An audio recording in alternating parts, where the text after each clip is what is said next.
जय हिंद दोस्तों। आज हम लोग डिस्कस करेंगे भारतीय संविधान की 12 अनुसूचियां और उनको याद रखने की ट्रिक्स। सबसे पहले नज़र डाल लेते हैं शेड्यूल नंबर 1 to 6 तक। शेड्यूल नंबर 1, उसमें क्या बताया गया है? Name and territorial jurisdiction of 28 states and 8 union territories.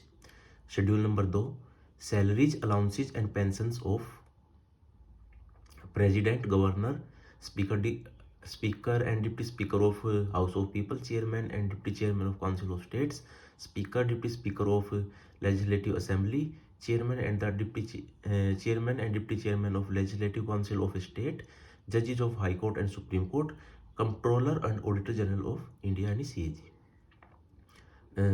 यानी कि विभिन्न पदाधिकारियों को प्राप्त होने वाले वेतन, पेंशन और भत्ते, जैसे कि राष्ट्रपति, राज्यों के राज्यपाल, लोकसभा के अध्यक्ष और उपाध्यक्ष, राज्यसभा के सभापति और उपसभापति, राज्य विधानसभाओं के अध्यक्ष और उपाध्यक्ष, विधान परिषद के सभापति, उपसभापति, उच्चतम एवं उच्च न्यायालय के न्यायाधीश और भारत के नियंत्रक एवं महालेखा परीक्षक। शेड्यूल नंबर 3, उसमें शेड्यूल नंबर 3 में है फॉर्म ऑफ ओथ और affirmation to be taken by different constitutional functionaries. विभिन्न पदाधिकारियों द्वारा पद ग्रहण के समय ली जाने वाली शपथ, जिसके अंदर आ गए यूनियन मिनिस्टर, स्टेट मिनिस्टर यानी केंद्रीय मंत्री और राज्य के मंत्री, पार्लियामेंट इलेक्शन कैंडिडेट संसदीय चुनाव के उम्मीदवार, स्टेट लेजिस्लेचर इलेक्शंस कैंडिडेट राज्य विधानमंडल चुनाव के उम्मीदवार, MP and state legislature members, supreme court, high court जजेस, उच्चतम एवं उच्च न्यायालय के न्यायाधीश, controller and auditor general of India यानी सीएजी, नियंत्रक एवं महालेखा परीक्षक। तो इसमें क्वेश्चन एक तो ये पूछा जाता है कि इसमें किसकी शपथ के बारे में नहीं बताया गया है, यानी कि शेड्यूल 3 में किसकी ओथ मेंशन नहीं है। तो 3 लोगों की मेंशन नहीं है, गवर्नर की, प्रेसिडेंट की और वाइस प्रेसिडेंट की। Schedule number 4, allocation of seats for states and UTs in the council of states. Rajya Sabha में राज्यों एवं संघीय क्षेत्रों का प्रतिनिधित्व। शेड्यूल नंबर 5 में है administration and control of scheduled areas and scheduled tribes. अनुसूचित क्षेत्रों और अनुसूचित जनजातियों का प्रशासन और नियंत्रण। शेड्यूल नंबर 6 में है administration of tribal areas in the state of Assam, Meghalaya, Tripura and Mizoram. Assam, Tripura, Meghalaya और मिजोरम के जनजातीय क्षेत्रों का प्रशासन। तो 5वें में जो अनुच्छेद शेड्यूल नंबर 5 है उसमें असम, त्रिपुरा, मेघालय और मिजोरम नहीं है, उसके लिए अलग से प्रोविजन किसमें है? शेड्यूल नंबर 6 में। अब बात आती है इनको याद रखने की ट्रिक्स। तो शेड्यूल नंबर 1 जो है वो बिल्कुल इजी है। 28 स्टेट्स एंड 8 यूनियन टेरिटरीज के बारे में बताया गया है, जैसा कि आर्टिकल 1 में भी है और पार्ट 1 में भी है। तो ये ऑलमोस्ट वही चीज़ है, ये इजी है याद रखना। अब बात आ गई शेड्यूल नंबर 2 की। अब देखो, दो से क्या याद आता है? दो, क्या दो? सैलरी दो। तो इसको याद रखने के लिए एक छोटा सा एक ट्रिक है, और वो क्या है कि 28 स्टेट्स एंड 8 यूनियन टेरिटरीज में क्या हुए? इलेक्शन हुए। इलेक्शन होने के बाद कोई आदमी क्या बन गया? मंत्री बन गया। मंत्री बनने के बाद वो क्या कह रहा है? मंत्री बनने के बाद वो कह रहा है कि मैं मंत्री बन गया तो मेरे को आज से ही मेरे को सैलरी दे दो, मैं बाद में शपथ भी ले लूंगा, अपना ऑफिस भी ज्वाइन कर लूंगा और पिछड़े लोगों के लिए कार्य भी करूंगा, लेकिन सबसे पहले मेरे को सैलरी दे दो। तो दो का मतलब दो, क्या दो? सैलरी दो। तो 2 में आ गया सैलरी, सैलरी ले ली उसने। मंत्री जी ने सैलरी ले ली। अब मंत्री जी क्या कह रहे? मंत्री जी ने शपथ ली, शपथ लेके अपना ऑफिस ज्वाइन किया। ऑफिस कौन सा है? राज्यसभा।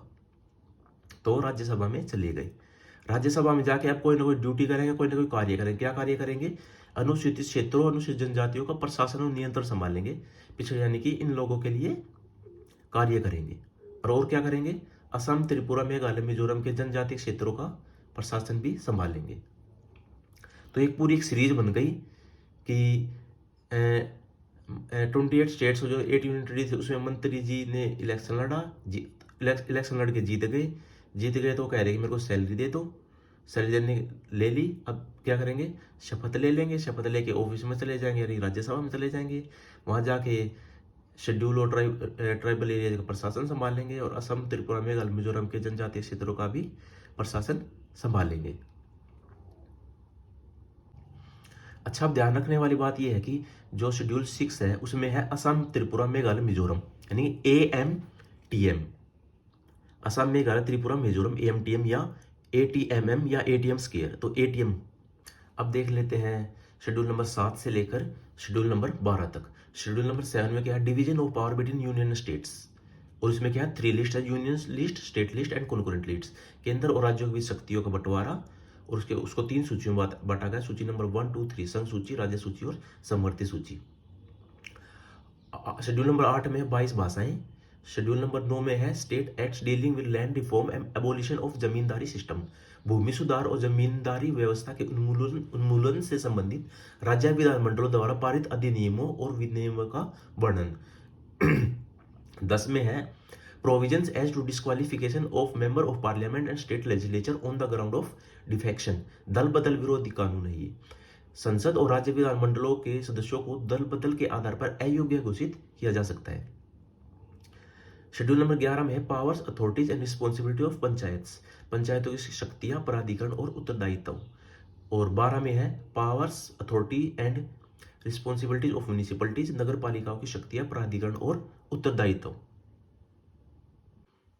अब बात आ गई इनको याद रखने का। तो याद रखने का पहली ट्रिक तो ये है कि 7 और 7, 7 7 7 छूट गया, किसका छूट गया, शक्तियों का 7 छूट गया, शक्तियां बट गई, 3 हिस्सों में बट गई। या 6 से 7, 6 से सूची, तो इसमें 3 सूचियां हैं। एक तरीका और है कि यहाँ पे था ATM, यहाँ पे है ATM, तो ATM में पैसे थे 6,000, 2,000 के 3 नोट थे, 6,000 रुपए थे, 6,000 रुपए निकालने थे।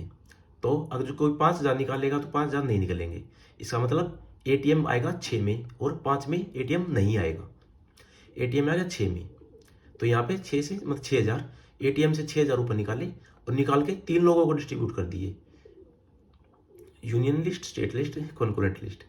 तो ATM थे, ATM में 6,000 रुपये थे, 5,000 रुपये नहीं निकलेंगे, 6,000 रुपये निकले, 2,000 के 3 नोट थे, 6,000 रुपये निकाल के 3 लोगों को 2,000 रुपये डिस्ट्रीब्यूट कर दिए।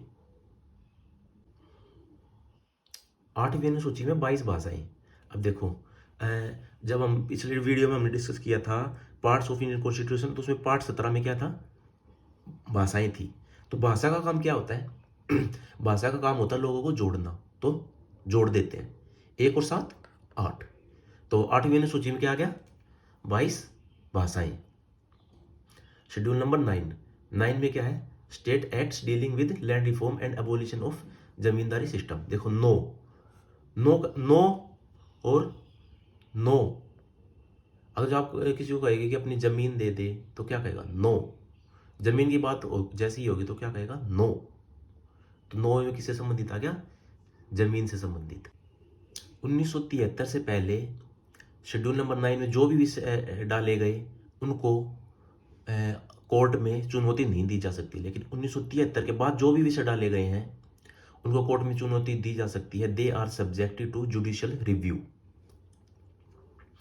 अनुसूची 10 में आ गया दल बदल से संबंधित। अब देखो, अगर जो हम क्लास 10th में अगर जो हम पास होते हैं तो हमारा क्या हो जाता है, स्ट्रीम चेंज हो जाती है, कोई आर्ट्स लेता है, कोई साइंस लेता है, कोई कॉमर्स ले लेता है। तो 10 में अगर जो हम सफल हो जाते हैं तो क्या हो जाता है, स्ट्रीम चेंज हो जाती है।